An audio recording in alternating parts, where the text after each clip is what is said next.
At this stage, how much would actually winning the title mean to you, Martin? Getting the belt, is that more important than money?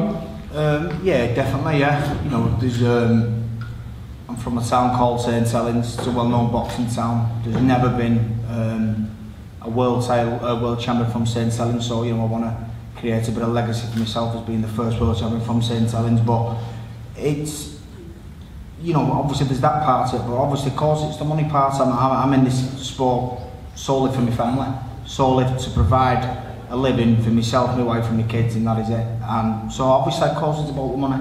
I know that by winning this fight, it goes on to big money fights.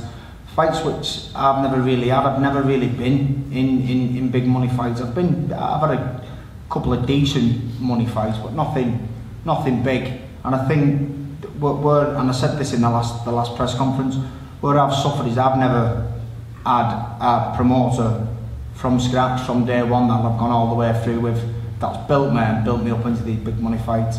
I've gone here, there and everywhere. So what suited me, but don't forget, when I started, I'd just got out of jail. You know, I'd managed to get my amateur career back on track, and then I started in the small hall shows. You know, I started at Robin Park in Wigan, a little small venue. I started there. No TV shows on shite money. That's where I started, and I've got myself here now through my own work ethic, the way I work, the way I think, and you know, I'm like I said, even though I've not had big money fights, there is now a possibility and a chance for me to get them big money fights, which I crave, to look after myself and my family. And the only person who's stopping them from me is Billy Joe, who I rate very highly, and I've done a load of interviews with everybody here before this press conference.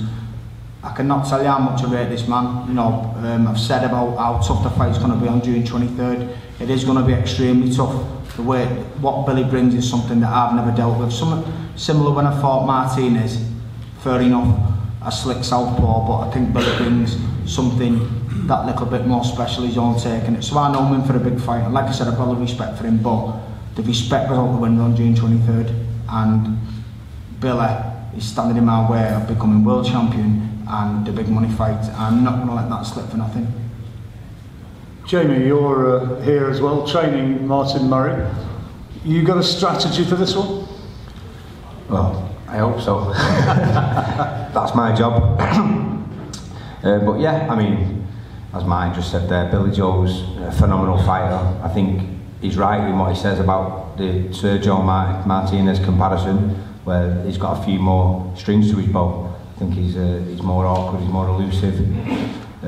So he knows he's going to have to be at his absolute best. But there's a lot of different aspects to boxing other than just skill set. You know, if it purely went on just skill set, then I feel Billy Joe would win, because you know he's got a lot more skill. He's slicker. He's a southpaw. But Martin's got a lot of attributes which also stack up in his favour as well, and experience is one of them. And size. He's a massive middleweight, but he knows how to get his body down to the weight and stay strong. And again, that's experience in another part of boxing other than, you know, in the ring. So there's lots of different aspects. People are talking to me before the press conference here saying, you know, do you think Billy Joe's going to overlook Martin? Absolutely not. I think boxing fans or people in the boxing world feel like this is quite an easy fight for Billy Joe, but I think people who are close by him understand. I think Dominic Ingle, who I rate really highly, I've got a lot of respect for him, they understand it's a tough fight, and I don't for 1 minute believe they've took this fight thinking it's just a tick over time. I think they've planned it thinking we're going to get Golovkin and we need 12 tough rounds to prepare us properly for Golovkin if we're going to be able to go in there and win the fight. So looking at it from their point of view, I understand the way they've gone about it, but I've got so much confidence in my guy. Honestly, he's in a good place mentally, physically, and he's got a lot of experience in his pocket.